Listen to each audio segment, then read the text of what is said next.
બ્રહ્મ વૈવર્ત પુરાણની કથાને આગળ વધારીએ. ભાગ 24મો. આ પ્રમાણે કહીને શોક સંતપ્ત તુલસી આંખોમાંથી અશ્રુ ભરીને વારંવાર વિલાપ કરવા લાગી. ત્યાર પછી કરુણ રસના સમુદ્ર કમલાપતિ ભગવાન શ્રીહરિ કરુણાયુક્ત તુલસી દેવીને જોઈને નીતિપૂર્વક વચનોથી તેને સમજાવવા લાગ્યા. ભગવાન શ્રીહરિ બોલ્યા, ભદ્રે, તમે મારા માટે ભારતવર્ષમાં રહીને ઘણા દિવસ તપસ્યા કરી છે. તે સમયે તમારા માટે શંખચૂડ પણ તપસ્યા કરી રહ્યો હતો. તે જ મારો અંશ હતો. પોતાની તપસ્યાના ફળથી તમને પત્ની રૂપે પ્રાપ્ત કરીને તે ગોલોકમાં ચાલ્યો ગયો. હવે હું તમારી તપસ્યાનું ફળ આપવું યોગ્ય માનું છું. તમે આ શરીરનો ત્યાગ કરીને દિવ્ય દેહ ધારણ કરીને મારી સાથે આનંદ કરો. લક્ષ્મીની જેમ તમારે મારી સાથે સદા રહેવું જોઈએ. તમારું આ શરીર નદી રૂપે પરિણિત થઈને ગંડકી નામ પ્રસિદ્ધ થશે. આ પુણ્યમય નદી પવિત્ર ભારતવર્ષમાં મનુષ્યોને ઉત્તમ પુણ્ય આપનારી થશે. તમારા કેશ કલા પવિત્ર વૃક્ષ થશે. તમારા કેશથી ઉત્પન્ન થવાના કારણે તુલસીના નામથી જ તેની પ્રસિદ્ધિ થશે. વરાનને ત્રણેય લોકમાં દેવતાઓની પૂજાના કામમાં આવનારા જેટલા પણ પત્ર પુષ્પ છે તે બધામાં તુલસી મુખ્ય માનવામાં આવશે. સ્વર્ગલોક, મૃત્યુલોક, પાતાળ તથા વૈકુંઠલોકમાં સર્વત્ર તમે મારી નિકટ રહેશો. સુંદરી તુલસીનું વૃક્ષ બધા વૃક્ષોમાં શ્રેષ્ઠ થાય છે. ગોલોક, વિરજા નદીનું તટ, રાસમંડળ, વૃંદાવન, ભૂલોક, ભાંડીરવન, ચંપકવન, મનોહર, ચંદનવન તથા માધવી, કેતકી, કુંદ અને મલ્લિકાના વનમાં તથા બધા પુણ્યસ્થાનોમાં તમારા પુણ્યપ્રદ વૃક્ષ ઉત્પન્ન થાય અને રહે.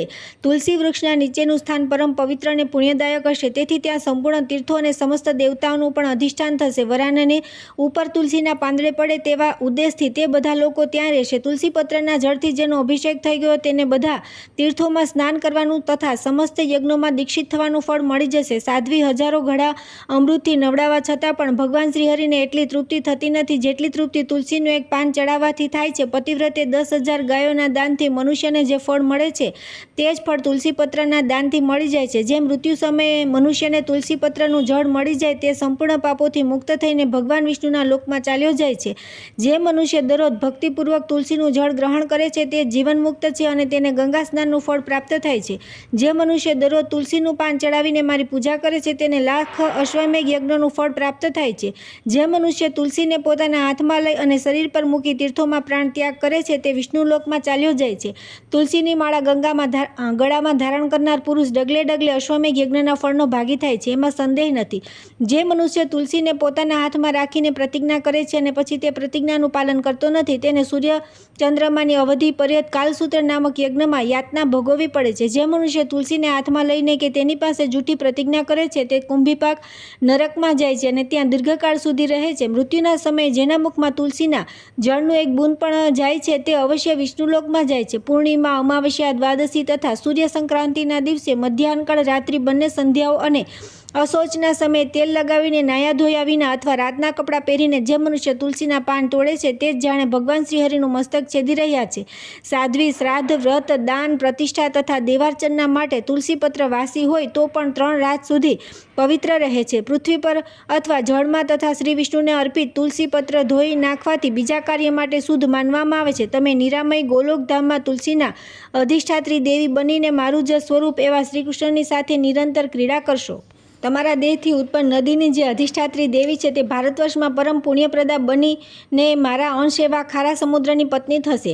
સ્વયં તમે મહાસાધ્વી તુલસી રૂપે વૈકુંઠમાં મારી પાસે નિવાસ કરશો. ત્યાં તમે લક્ષ્મી જેવા સન્માનિત થશો. ગોલોકના રાસમાં પણ તમારી ઉપસ્થિતિ થશે એમાં સંશય નથી. હું તમારા શાપને સત્ય કરવા માટે ભારતવર્ષમાં પાષાણ શાલિગ્રામ બનીને રહીશ. ગંડકી નદીના કિનારે મારો વાસ થશે. ત્યાં રહેનારા કરોડો કીડા તેમના દાંતરૂપી તીક્ષ્ણ હથિયારોથી કાપીને તે પાષાણમાં મારા ચક્રનું ચિહ્ન કરશે જેમાં એક દ્વારનું ચિહ્ન હશે. આ 4 ચક્ર હશે અને જે વનમાળાથી વિભૂષિત હશે તે નવીન મેઘ જેવો શ્યામ વર્ણનો પાષાણ લક્ષ્મીનારાયણ રૂપ હશે જેમાં એક દ્વાર અને 4 ચક્રના ચિહ્ન હશે તથા વનમાળાની રેખા પ્રતીત નહીં થાય તેવા નવીન મેઘની તુલના કરવાવાળા શ્યામ રંગના પાષાણ લક્ષ્મી જનાર્દન નામથી વિખ્યાત થશે. 2 દ્વાર, 4 ચક્ર અને ગાયની ખરીના ચિહ્નથી સુશોભિત અને વનમાળાના ચિહ્નથી રહિત શ્યામ પાષાણને ભગવાન રાઘવેન્દ્રનો વિગ્રહ માનવામાં આવશે. જેમાં 2 નાના ચક્રના ચિહ્ન હોય તે નવીન મેઘ જેવા કૃષ્ણવર્ણના પાષાણને ભગવાન દધિવામન માનવા જોઈએ. તે ગૃહસ્થના માટે સુખદાયક છે. અત્યંત નાના આકારમાં 2 ચક્ર અને વનમાળાથી વિભૂષિત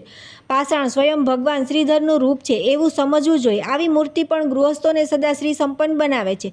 જે પૂરો સ્થૂળ હોય, આકૃતિ ગોળ હોય, જેની ઉપર વનમાળાનું ચિહ્ન અંકિત ન હોય તથા જેમાં બે સ્પષ્ટ ચક્રના ચિહ્ન દેખાતા હોય તે શાલિગ્રામ શિલાને દામોદર કહે છે.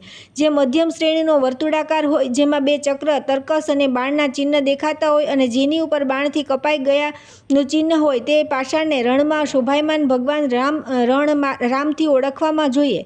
જે મધ્યમ શ્રેણીનો પાષાણ 7 ચક્રોથી તથા છત્ર તથા તર્કસથી અલંકૃત હોય તેને ભગવાન રાજેશ્વરની પ્રતિમા સમજો. તેની ઉપાસનાથી મનુષ્યને રાજની સંપત્તિ સુલભ થઈ શકે છે. 14 ચક્રોથી સુશોભિત તથા નવીન મેઘ જેવા રંગવાળા સ્થૂળ પાષાણને ભગવાન અનંતનો વિગ્રહ માનવો જોઈએ. તેના પૂજનથી ધર્મ, અર્થ, કામ અને મોક્ષ આ ચારેય ફળ પ્રાપ્ત થાય છે. જેની આકૃતિ ચક્ર જેવી હોય તથા જે બે ચક્ર શ્રી અને ગાયની ખરીના ચિહ્નથી શોભાયમાન હોય એવા નવીન મેઘ સમાન વર્ણવાળા મધ્યમ શ્રેણીના પાષાણને ભગવાન મધુસૂદન સમજવા જોઈએ. માત્ર એક ચક્રવાળો સુદર્શનનો ગુપ્તચક્ર ચિહ્નવાળો ગદાધર તથા બે ચક્ર અને અશ્વના મુખની આકૃતિયુક્ત પાષાણ ભગવાન હયગ્રીવનો વિગ્રહ કહેવામાં આવે છે. સાધ્વી જેનું મુખ અત્યંત વિસ્તૃત હોય, જેના પર બે ચક્રના ચિહ્ન હોય તથા જે મોટો વિકટ દેખાતો હોય એવા પાષાણને ઋષિની પ્રતિમા સમજવી જોઈએ. તે મનુષ્યને તત્કાળ વૈરાગ્ય કરાવનારો છે. જેમાં બે ચક્ર હોય, વિશાળ મુખ હોય તથા જે વનમાળાના ચિહ્નથી સંપન્ન હોય, ગૃહસ્થોને માટે સદા સુખદાયી હોય તે પાષાણને ભગવાન લક્ષ્મીનારાયણનો વિગ્રહ સમજવો જોઈએ. જે દ્વાર દેશમાં બે ચક્રથી યુક્ત હોય તથા જેના પર શ્રીનું ચિહ્ન સ્પષ્ટ દેખાતું હોય તેવા પાષાણને ભગવાન વાસુદેવનો વિગ્રહ માનવો જોઈએ. આ વિગ્રહની પૂજા કરવાથી સંપૂર્ણ કામનાઓ સિદ્ધ થઈ શકશે. સૂક્ષ્મ ચક્રના ચિહ્નથી યુક્ત નવીન મેઘ જેવો શ્યામ તથા મુખ પર બહુ નાના નાના છિદ્રોથી સુશોભિત પાષાણ પ્રદ્યુમ્નનું સ્વરૂપ હશે. તેના પ્રભાવથી ગૃહસ્થ સુખી થઈ જશે. જેમાં બે ચક્ર જોડાયેલા હોય અને જેનો પૃષ્ઠભાગ વિશાળ હોય, ગૃહસ્થને નિરંતર સુખ પ્રદાન કરનાર તે પાષાણને ભગવાન સંકર્ષણ કહે છે. જે અત્યંત સુંદર ગોળાકાર હોય તથા પીળા રંગથી સુશોભિત હોય, વિદ્વાન પુરુષ કહે છે તે ગૃહસ્થાશ્રમીઓને સુખ આપનારો તે પાષાણ ભગવાન અનિરુદ્ધનું સ્વરૂપ છે. જ્યાં શાલિગ્રામ શિલા રહે છે ત્યાં ભગવાન શ્રીહરિ બિરાજે છે અને ત્યાં સંપૂર્ણ તીર્થોને સાથ લઈને ભગવતી લક્ષ્મી પણ નિવાસ કરે છે. બ્રહ્મહત્યા વગેરે જેટલા પાપ છે તે બધા શાલિગ્રામ શિલાની પૂજા કરવાથી નષ્ટ થઈ જાય છે. છત્રાકાર શાલિગ્રામમાં રાજ્ય આપવાની યોગ્યતા છે. શકટના આકારવાળા શાલિગ્રામથી દુઃખ તથા અણી જેવા આકારવાળાથી મૃત્યુ થાય છે. વિકૃત મુખવાળાથી દરિદ્રતા, પિંગળ વર્ણવાળાથી નુકસાન, ભગ્નચક્રવાળાથી વ્યાધિ તથા ફાટી ગયેલા શાલિગ્રામ નિશ્ચિત રૂપે મૃત્યુરૂપ છે. વ્રત, દાન, પ્રતિષ્ઠા તથા શ્રાદ્ધ વગેરે સત્કાર્ય શાલિગ્રામના સાનિધ્યમાં કરવાથી સર્વોત્તમ થઈ જાય છે. જે પોતાના શરીર પર શાલિગ્રામ શિલાનું જળ છાંટે છે તેણે સંપૂર્ણ તીર્થોમાં સ્નાન કરી લીધું તથા સમસ્ત યજ્ઞોનું ફળ મળી ગયું. અખિલ યજ્ઞો, વ્રતો, તીર્થો અને તપસ્યાના ફળનો તે અધિકારી માનવામાં આવે છે. ચારેય વેદોના પઠનથી તથા તપસ્યા કરવાથી જે પુણ્ય થાય છે તે જ પુણ્ય શાલિગ્રામ શિલાની ઉપાસનાથી પ્રાપ્ત થઈ જાય છે. જે નિરંતર શાલિગ્રામ શિલાના જળથી અભિષેક કરે છે તે સંપૂર્ણ દાનનું પુણ્ય તથા પૃથ્વીની પ્રદક્ષિણાનું ઉત્તમ ફળનો અધિકારી થઈ જાય છે. શાલિગ્રામ શિલાના જળનું નિરંતર પાન કરનાર પુરુષો દેવોને પણ દુર્લભ પ્રસાદ પામે છે. તેને જન્મ અને મૃત્યુ જરાથી છુટકારો મળી જાય છે. બધા પુરુષો તે પુણ્યાત્મા પુરુષનો સ્પર્શ કરવા ચાહે છે. જીવન મુક્ત અને મહાન પવિત્ર તે વ્યક્તિ ભગવાન શ્રીહરિના પદનો અધિકારી બની જાય છે. ભગવાનના ધામમાં તે તેમની સાથે અસંખ્ય પ્રાકૃતિક પ્રલય સુધી રહે છે. ત્યાં જતાં જ ભગવાન તેને પોતાનો દાસ બનાવી લે છે. તે પુરુષને જોઈને બ્રહ્મહત્યા જેવા જ મોટા મોટા પાપ છે તે એ રીતે ભાગી જાય છે. જેમ ગરુડને જોઈને સાપ. તે પુરુષના ચરણોથી રજથી પૃથ્વીદેવી તુરંત પવિત્ર થઈ જાય છે. તેનો જન્મ લેતા જ લાખો પિતૃઓનો ઉદ્ધાર થઈ જાય છે. મૃત્યુ સમયે શાલિગ્રામના જળનું પાન કરે છે તે સંપૂર્ણ પાપોથી મુક્ત થઈને વિષ્ણુલોકમાં ચાલ્યો જાય છે. તેને નિર્વાણ મુક્તિ સુલભ થઈ જાય છે.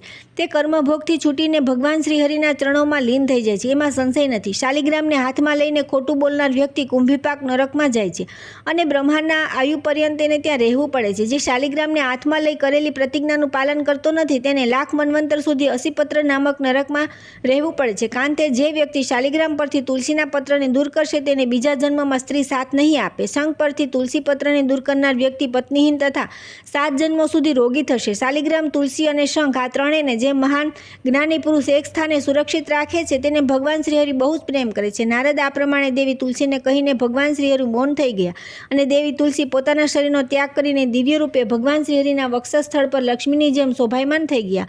કમલાપતિ ભગવાન શ્રીહરિ તેને સાથે લઈ વૈકુંઠ પધારી ગયા. નારદ, લક્ષ્મી, સરસ્વતી, ગંગા અને તુલસી આ 4 દેવીઓ ભગવાન શ્રીહરિની પત્નીઓ થઈ.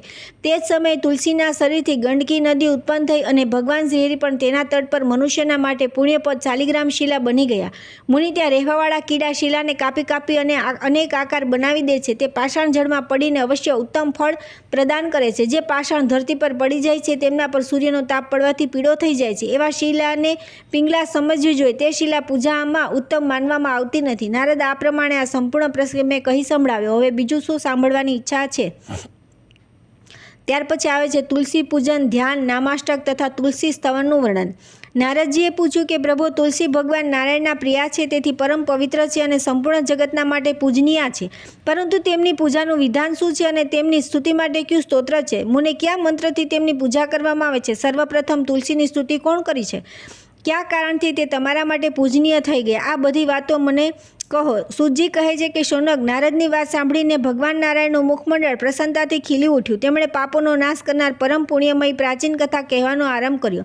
ભગવાન નારાયણ કહે છે કે મુને ભગવાન શ્રીહરિ તુલસીને પ્રાપ્ત કરીને તેની તથા લક્ષ્મીની સાથે આનંદ કરવા લાગ્યા. તેમણે તુલસીને પણ લક્ષ્મી જેટલું જ ગૌરવ અને સૌભાગ્ય પ્રદાન કર્યું. લક્ષ્મી અને ગંગાએ તો તુલસીને અપાયેલા માન વગેરેને સહી લીધું, પરંતુ સરસ્વતી ક્રોધના કારણે સહન ન કરી શક્યા. સરસ્વતી દ્વારા પોતાનું અપમાન થવાથી તુલસી અંતર્ધ્યાન થઈ ગયા. જ્ઞાન સંપન્ના દેવી તુલસી સિદ્ધ યોગિની તથા સર્વે સિદ્ધેશ્વરી હતા તથા તેમની પોતાને શ્રીહરિને આંખોથી અદ્રષ્ટ કરી લીધા. ભગવાને તેને ન જોઈને સરસ્વતીને સમજાવી અને તેની આજ્ઞા લઈને તેઓ તુલસી વનમાં ગયા. લક્ષ્મી બીજ શ્રી, માયા બીજ હિમ, કામ બીજ ક્લીમ અને વાણી બીજ એ આ બીજોનું પહેલાં ઉચ્ચારણ કરીને વૃંદાવની આ શબ્દના અંતમાં ડેનો ઉપયોગ કરીને શ્રીમ હિમ ક્લીમ એમ વૃંદાવન્યે સ્વાહા આ દશાક્ષર મંત્રનું ઉચ્ચારણ કર્યું. નારદ, આ મંત્રરાજ કલ્પતરુ છે.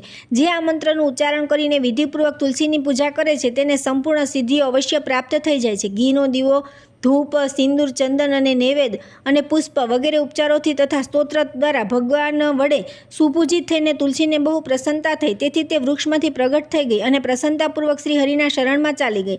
ત્યારે ભગવાને તેને વરદાન આપ્યું કે દેવી, તમે સર્વ પૂજ્યા થઈ જાઓ. હું સ્વયં તમને પોતાના મસ્તક તથા વક્ષસ્થળ પર ધારણ કરીશ. એટલું જ નહીં, બધા દેવતાઓ પણ તમને પોતાના મસ્તક પર ધારણ કરશે. આમ કહીને તેને સાથે લઈ ભગવાન પોતાના સ્થાન પર આવી ગયા. ભગવાન નારાયણ કહે છે કે મુને તુલસીના અંતર્ધ્યાન થઈ ગયા પછી ભગવાન શ્રીહરિ વિરહથી વ્યથિત થઈને વૃંદાવન ચાલ્યા ગયા અને ત્યાં જઈ તેમણે તુલસીની પૂજા કરી. આ પ્રમાણે સ્તુતિ કરી. શ્રી ભગવાન બોલ્યા, જ્યારે વૃંદા રૂપી વૃક્ષ તથા બીજા વૃક્ષ એકત્ર થાય છે ત્યારે વૃક્ષ સમુદાય અથવા વનને જ્ઞાની લોકો વૃંદા કહે છે. આવી વૃંદા નામે પ્રસિદ્ધ પોતાની પ્રિયા તુલસીની હું ઉપાસના કરું છું.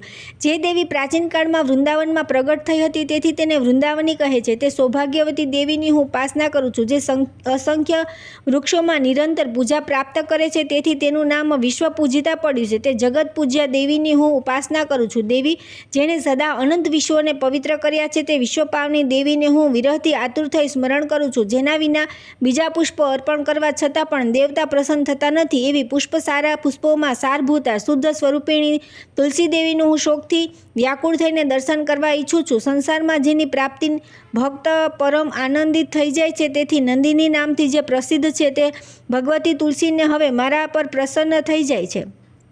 જે દેવીની અખિલ વિશ્વમાં ક્યાંય તુલના નથી. તેથી જે તુલસી કહેવાય છે તે પોતાની પ્રિયાનું હું શરણ ગ્રહણ કરું છું. તે સાધ્વી તુલસી વૃંદારૂપે ભગવાન શ્રી કૃષ્ણની જીવન સ્વરૂપા છે અને તેમની સદા પ્રિયતમા હોવાથી કૃષ્ણ જીવનની નામે વિખ્યાત છે. તે દેવી તુલસી મારા જીવનની રક્ષા કરે. આ પ્રમાણે સ્તુતિ કરીને લક્ષ્મીકાંત શ્રીહરિ ત્યાં બેસી ગયા. તે દરમિયાન તેમની સામે તુલસી પ્રગટ થઈ ગઈ. તે સાધ્વીએ તેમના ચરણોમાં તુરંત મસ્તક ઝુકાવી દીધું.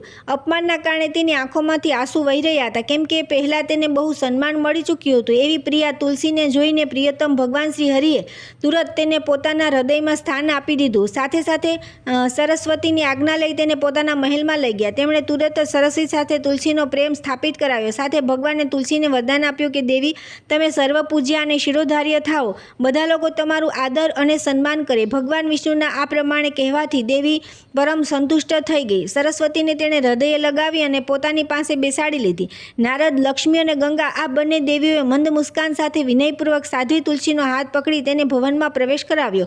વૃંદાવની, વિશ્વપાવની, વિશ્વપૂજિતા, પુષ્પસારા, નંદિની, તુલસી અને કૃષ્ણજીવની આ દેવી તુલસીના 8 નામ છે. આ સાર્થક નામાવલી સ્તોત્ર રૂપે પરિણીત છે. જે પુરુષ તુલસીની પૂજા કરી આ નામાષ્ટકનો પાઠ કરે છે તેને અશ્વમેઘ યજ્ઞનું ફળ પ્રાપ્ત થાય છે. કારતકની પૂર્ણિમાના દિવસે દેવી તુલસીનું પ્રાગટ્ય થયું અને સર્વપ્રથમ ભગવાન શ્રીહરિએ તેની પૂજા કરી. જે આ કારતક મહિનાની પૂર્ણિમાના અવસર પર વિશ્વ પાવની તુલસીની ભક્તિપૂર્વક પૂજા કરે છે તે સંપૂર્ણ પાપોથી મુક્ત થઈને ભગવાન વિષ્ણુના લોકમાં જાય છે. જે કારતક મહિનામાં ભગવાન વિષ્ણુને તુલસીપત્ર અર્પણ કરે છે તેને 10,000 ગાયોના દાનનું ફળ અવશ્ય મળે છે. આ તુલસી નામાષ્ટકના સ્મરણ માત્રથી સંતાનહીન વ્યક્તિ પુત્રવાન બની જાય છે. જેને પત્ની ન હોય તેને પત્ની મળે જાય છે તથા બંધુહીન વ્યક્તિઓને બંધુઓ મળી જાય છે. આના સ્મરણથી રોગી રોગમુક્ત થઈ જાય છે. બંધનમાં પડેલો વ્યક્તિ બંધન છૂટી જાય છે. ભયભીત પુરુષ નિર્ભય થઈ જાય છે અને પાપી પાપોથી મુક્ત થઈ જાય છે. નારદા તુલસી સ્તોત્ર બતલાવી દીધું. હવે ધ્યાન અને પૂજા વિધિ સાંભળો. તમે તો આ ધ્યાન વિશે જાણો છો. વેદની કણવ શાખામાં આનું પ્રતિપાદન થયું છે. ધ્યાનમાં સંપૂર્ણ પાપોને નષ્ટ કરવાની અપાર શક્તિ છે. ધ્યાન કર્યા પછી આહ્વાન કર્યા વિના ભક્તિપૂર્વક તુલસીના વૃક્ષમાં દેવીની પૂજા કરવી જોઈએ. પરમ સાધ્વી તુલસી પુષ્પોમાં સાર છે. એઓ પૂજનીય તથા મનોહારિણી છે. સંપૂર્ણ પાપોરૂપી ઈંધણને નષ્ટ કરવા માટે એઓ પ્રજ્વલિત અગ્નિ સમાન છે. પુષ્પોમાં અથવા દેવીઓમાં કોઈની સાથે આમની તુલના થઈ શકે એમ નથી. તેથી તે બધામાં પવિત્ર રૂપા દેવીને તુલસી કહ્યા છે. એ સર્વના દ્વારા પોતાના મસ્તક પર ધારણ કરવા યોગ્ય છે. એમને પ્રાપ્ત કરવાની ઈચ્છા બધા કરે છે. વિશ્વને પવિત્ર કરનારા આ દેવી જીવનમુક્ત છે. મુક્તિ અને ભગવાન શ્રીહરિની ભક્તિ આપવાનો આમનો સ્વભાવ છે. આવા ભગવતી તુલસીની હું ઉપાસના કરું છું. વિદ્વાન પુરુષે આ પ્રમાણે ધ્યાન, પૂજન અને સ્તુતિ કરી દેવી તુલસીને પ્રણામ કરવા. નારદ તુલસીનું ઉપાખ્યાન કહી ચૂક્યો. હવે શું સાંભળવાની ઈચ્છા છે?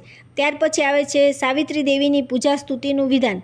નારદજીએ કહ્યું કે ભગવાન અમૃતતુલ્ય તુલસીની કથા મેં સાંભળી. હવે તમે સાવિત્રીનું ઉપાખ્યાન કહેવાની કૃપા કરો. દેવી સાવિત્રી વેદોના જનની છે એવું સાંભળ્યું છે. આ દેવી સર્વપ્રથમ કોનાથી પ્રગટ થયા? સર્વપ્રથમ આમની પૂજા કોણે કરી અને પછી કોણે પૂજા કરી?